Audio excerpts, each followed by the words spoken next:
ஒரு மனிதன் ரசூல் ஸல்லல்லாஹு அலைஹி வஸல்லம் கேட்கறாங்களே அல்லாஹ்வின் தூதரே, நான் ஒரு என்ன ட்ரெஸ் அழகா இருக்கணும்ன்றது, நான் அழகா இருக்கணும் அப்படி என்று சொல்றது பெருமையான கேட்கறாங்க. ரசூலுல்லாஹ் என்ன சொன்னாங்க? இன்னல்லாஹ ஜமீலுன் யுஹிப்புல் ஜமால், அல்லாஹ் அழகானவன், அழகை விரும்புகிறான். ஆனால் பெருமை என்றால் பத்ருல் ஹக் வ கம்துன் நாஸ், உண்மையை மறைத்தல், மக்களை இழிவாக கேவலமாக பார்த்தல், மக்களை இழிவாக கேவலமாக பார்த்தல்.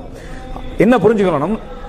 பெருமை உங்கள்கிட்ட எந்த அளவுக்கு மனிதனோட உள்ளத்துல வரக்கூடாதுண்டா, நம்ம பள்ளியோட தொடர்போடு இருக்கிறோம், 5 நேரம் பள்ளிக்கு வாரம், தொழுகிறோம், குர்ஆன் ஓதுறோம், இபாதத் செய்றோம். சில மக்களை நம்ம பாவத்துல பார்க்கிறோம், சில மக்களை பாவத்துல பார்க்கிறோம். அவர்களுக்காக பரிதாபப்படணும், அவர்கள் திருந்தணும், அவர்கள் நல்ல முறையில் வாழ நினைக்கணும். ஆனா என்றைக்கு நம்ம என்ன நினைச்சிடக்கூடாது? நம்ம தான் சொர்க்கம், அவர்கள் நரகம் தான் நினைச்சிடக்கூடாது. எது தெரியுமா பெருமை? இதுதான். என்ன நினைக்கணும்டா, பெரும்பாலும் சில பொழுதுகள்ல நன்மை செய்து கொண்டு சிலர் பெருமை அடிச்சுக்கிட்டு, தீமை செய்து கொண்டு சிலர் கவலையில இருப்பாங்க.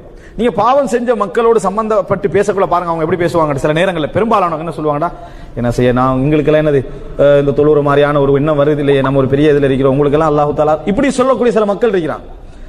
அதை பார்த்தா நம்ம பயப்படணும். ஏன் பயப்படணும்டா, அவன் தன்னை தாழ்த்தி தான் பேசுறான். அவன் என்னட்ட ஒண்ணு இல்லைன்னு தான் என்ன செய்யறான், பேசுறான். உங்களுக்காக வேண்டி அவன் பேசல. அவன் மக்சூஃப், வெளிப்படையா இவனோட நிலைமை அதான் உலகத்துக்கே தெரியும் என்றனால கவலையில வேதனையில பேசுறான். நம்மளால திருந்த முடியல, நம்மளோட சூழல் எப்படி இருக்கு, நம்மளோட தொழில் எப்படி இருக்குது, துஆ கேளுங்க நாங்களும் மாறணும் அப்படின்னு சொல்லுவான். நம்மகிட்ட உள்ளத்துல அந்த டைம்ல ஜிப்ரீல் அலைஹிஸ்ஸலாத்துல ஃபீலிங் வந்துடக்கூடாது.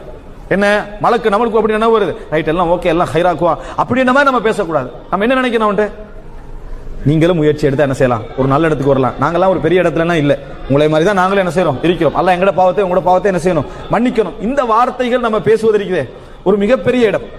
இது ரசூல் ஸல்லல்லாஹு அலைஹி வஸல்லம் சொன்னார்கள், லா அக்ஷா அலைக்குமுத்தன், நீங்கள் பாவம் செய்வதை நான் பயப்படவில்லை, நான் உங்களுக்கு பயப்படுவதெல்லாம் நீங்கள் பாவம் செய்யாமல் இருந்து உள்ளத்திலே ஒரு பெருமிதம் உண்டாகுமே, அதை நான் பயப்படுகிறேன் என்று ரசூல் ஸல்லல்லாஹு அலைஹி வஸல்லம் சொன்னாங்க.